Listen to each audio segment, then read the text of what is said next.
This is a very interesting and possibly game-changing time for Hollywood. Welcome to Watch Mojo, and today, we're counting down our picks for the top 10 2020 movies you can watch right now. Bad Boys. One last time. For this list, we'll be looking at films who've had a wide release in 2020, whether it's theatrically or online, that are currently available to watch from the comfort of your home. Note that we're only considering movies that have a confirmed digital release date as of publishing. Number 10. Bad Boys for Life. As of writing, Bad Boys for Life is 2020's highest-grossing blockbuster, and it'll likely hold on to that title for a while. Hey! Oh, shit. Oh, come on, man. You could get that buffed out. The always reliable chemistry between Will Smith and Martin Lawrence isn't the only reason why audiences flock to see this long-delayed third installment on the big screen. What many assumed would be a studio-driven cash grab actually offered some welcome character development, seeing the titular bad boys mature as men. Reggie, Megan, I would like to share it with you. We ride together. We die together. Bad Boys for Life! The plot takes several chances that ultimately pay off in thrilling and even emotional ways. We weren't really expecting to get teary-eyed in a Bad Boys flick, but here we are. I can't promise you it's gonna be all good after all the stuff you've done, but I can promise you I'm gonna be there, alright? At the same time, directors Adil El Arbi and Bilal Fallah delivered the stylized action and lighthearted humor we've come to expect from this franchise. Number 9. The Hunt. The Hunt just couldn't catch a break. You ever had caviar? No, sir. It's delicious. It is, yeah. But I had some last night. You know what? I'm actually in the mood for something a little bit more Mediterranean. Do you have like a grilled vegetable thing with some figs, or even like any kind of small fish? I'm sorry, sir. We don't have a full kitchen here. Originally set to come out in 2019, the release date was pushed back after disaster struck Dayton and El Paso. Unfortunately, the new release date just so happened to fall on the worst domestic box office weekend in over 2 decades. Now that it's streaming, though, you can find out why director Craig Zobel's satirical thriller splits critics down the middle, and even got Donald Trump riled up. Son, whatever's going on here. What's going on is we're getting goddamn hunted. But y'all have guns. Yeah, to defend ourselves. While it takes shots at both sides of the political spectrum, The Hunt isn't strictly against the left or right. It's against the extremes that each side goes to. Some may be offended, but others will appreciate its biting commentary, over-the-top violence, and strong cast, particularly Betty Gilpin and Hilary Swank. Lady, I don't know who you are. I just know that you're crazy. I am crazy, but I know I'm crazy. Number 8. Bloodshot. Sadly, it's going to be almost a year until we see F9. If you need a Vin Diesel fix as soon as possible, however, Bloodshot is just what the doctor ordered. Based on the Valiant Comics character, this superhero film has been proposed as a launching point for a cinematic universe. Diesel plays Ray Garrison, a slain Marine who's brought back to life with a few enhancements thrown in. So those are in my blood. They are your blood. We had some success applying them to single organ systems. We thought it was time to try a full body transfusion. Garrison plans to use his new powers to avenge his wife, but things are not as they appear. While Bloodshot wasn't a huge hit with critics, and its trailers gave away what should have been a major plot twist, this pure popcorn flick is likely to appease Diesel's fans with its colorful set pieces and, of course, its awesome leading man. Look at me! I can't answer because I don't know. If I knew, I would tell you. I don't know. You could ask me anything else, but this I can't tell you because I don't know. Number 7. Emma. If you're interested in having a Jane Austen movie marathon, Emma is a more than worthy addition to the lineup. It shall always be a matter of great joy to me that I made the match myself. Everyone said Mr. Weston would never marry again. I did not believe it. Whether you prefer the 1996 adaptation starring Gwyneth Paltrow or a more modern take like Clueless, Austen's classic novel has already been brought to the screen quite a few times. If the 2005 version of Pride and Prejudice proved anything, though, it's that some of Austen's stories never grow old. Likewise, director Autumn de Wilde's interpretation of Emma is equally familiar, fresh, and all around timeless. You saw her answer. You wrote her answer. This is your doing. Emma, you persuaded her to refuse him. Well, if I did, I should not feel that I had done wrong. Mr. Martin is a respectable young man, but I cannot admit him to be Harriet's equal. This can be largely attributed to the film's capable cast, which is helmed by a wonderful performance from Anya Taylor-Joy as the titular heroine. Witty, romantic, and lovely on the eyes, Emma is a genuine delight. Oh, this is brilliant indeed. This is admirable, excellently contrived, upon my word. Nothing wanting. Number 6. The Gentleman. Between Sherlock Holmes and Aladdin, Guy Ritchie has had no trouble finding work as of late. If you wish to be the king of the jungle, it's not enough to act like a king. You must be the king. However, it's been a while since we've seen him tackle an original project with that unique Guy Ritchie flair. The Gentleman sees the director return to what he does best, channeling his earlier films like Lock, Stock, and Two Smoking Barrels and Snatch. And yes, we know the action comedy technically premiered at the Curzon Mayfair Cinema in December 2019, but it was released theatrically in the United Kingdom and in the United States in January 2020, so we're keeping it. Good evening, ladies and gentlemen. They are ready to put 150 grand in my pocket to give him some filth. Good for me, that, but in this case, it's bad for you. Playing a potentially unreliable narrator, Hugh Grant steals the show in an ensemble piece that also includes memorable work from Matthew McConaughey, Charlie Hunnam, and Colin Farrell. The twisty narrative that Grant's character weaves is one filled with snappy dialogue and hard-hitting action. It all accumulates to a clever conclusion that'll leave you wanting to see even more. Easy, lads.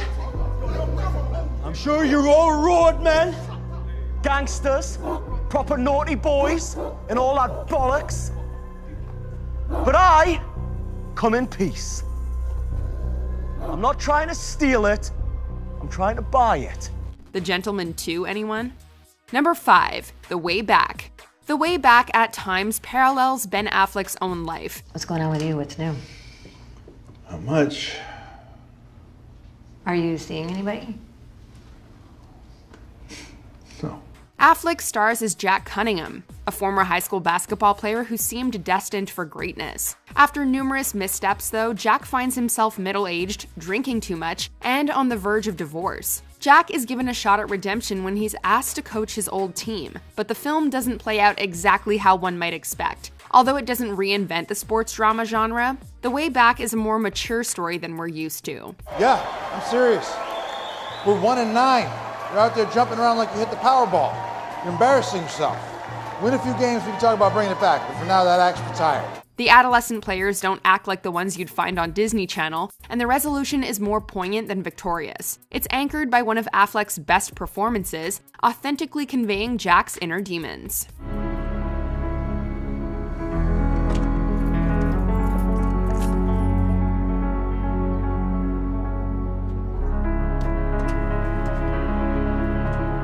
Number 4. Sonic the Hedgehog. After the infamous first trailer dropped, Sonic fans were ready to break out the pitchforks. Meow? One redesign later, people started coming around, and the end product turned out better than many expected. Sonic the Hedgehog earned surprisingly solid reviews, and is currently the highest-grossing movie based on a video game in America. It might not appease everyone who's waited decades to see Sonic on the silver screen, but the effects are vivid, the action can be inventive, and Jim Carrey throws everything he has into his zany take on Dr. Robotnik. And tell him his men report to me now. Blah, blah, blah, blah, blah, blah, blah, blah. Excuse me? Listen, pal, I don't know if you realize who— I'm sorry, Major. What was your name? Benny. Nobody cares! We think Sonic might go the Thor route, starting out with a traditional fish-out-of-water story, but eventually venturing into more otherworldly territory. Sonic Ragnarok has a nice ring to it. Okay, did someone leave their Find My Phone on? Number 3. Onward. Receiving a digital release after a 2-week theatrical run and hitting Disney Plus on April 3rd, Onward is a movie that we could all use right now. Barley, barley, barley. Every time the city tries to tear down an old piece of rubble, I gotta drag my rear end out here and deal with you. This contemporary take on high fantasy can appeal to all ages with its sharp humor, relatable characters, and imaginative world. In typical Pixar fashion, it's the film's heart that truly makes Onward something special. Even if you removed magic from the equation, this would still be a deeply effective story about two brothers dealing with grief. Am I saying it wrong? Well, you said it right. It's just for any spell to work, you have to speak from your heart's fire. My what? Your heart's fire. You must speak with passion. Don't hold back. At the film's core is a powerful message about how families and parental figures come in many different forms. Even if it's not the absolute best Pixar film ever made, it's one that knows how to turn on the waterworks. You act like you know what you're doing, but you don't have a clue, and that's because you are a screw-up. And now you've screwed up my chance to have the one thing I never had. Number 2, Birds of Prey. Given its misleading title, unremarkable trailers, and the disappointment of Suicide Squad, it's not entirely surprising that Birds of Prey somewhat underperformed at the box office. It was the closure I needed. A fresh start. A chance to be my own woman. Audiences missed out on one of the DCEU's funniest and most captivating entries yet. While the Birds of Prey are present, this is truly a Harley Quinn movie, which is by no means a disadvantage. Margot Robbie was born to play this character, and this vehicle offers her a chance to shine as Harley like never before. There she is. Harley Quinn. Yeah? I've waited a long time for this. You have? Oh, I haven't had breakfast yet.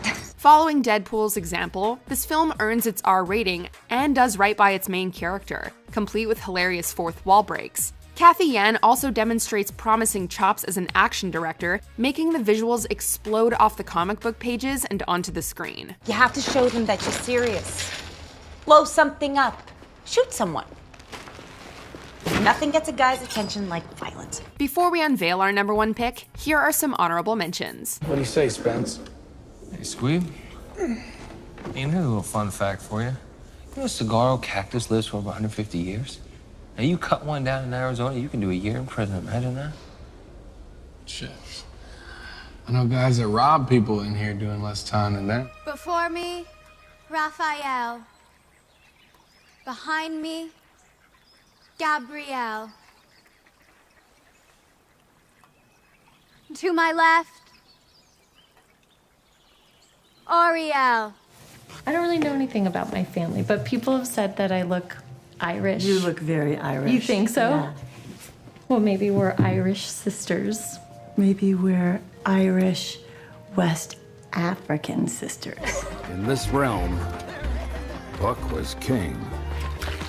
Damn it, creature! I'm just not ready to be a mom. Where else could you go? Nowhere in Pennsylvania. I think you should try another place. Before we continue, be sure to subscribe to our channel and ring the bell to get notified about our latest videos. You have the option to be notified for occasional videos or all of them. If you're on your phone, make sure you go into your settings and switch on notifications. Number 1, The Invisible Man.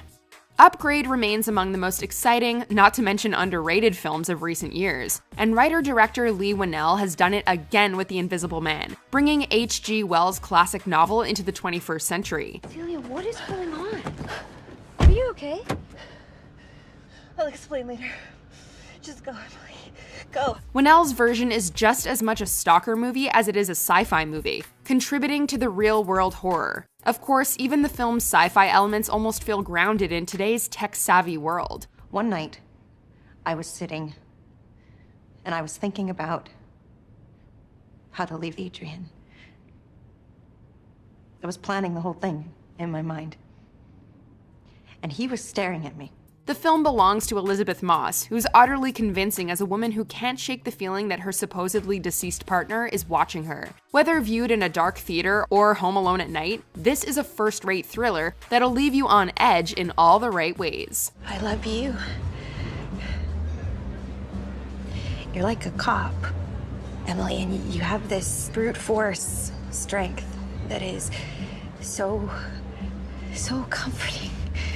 Do you agree with our picks? Check out this other recent clip from WatchMojo, and be sure to subscribe and ring the bell to be notified about our latest videos.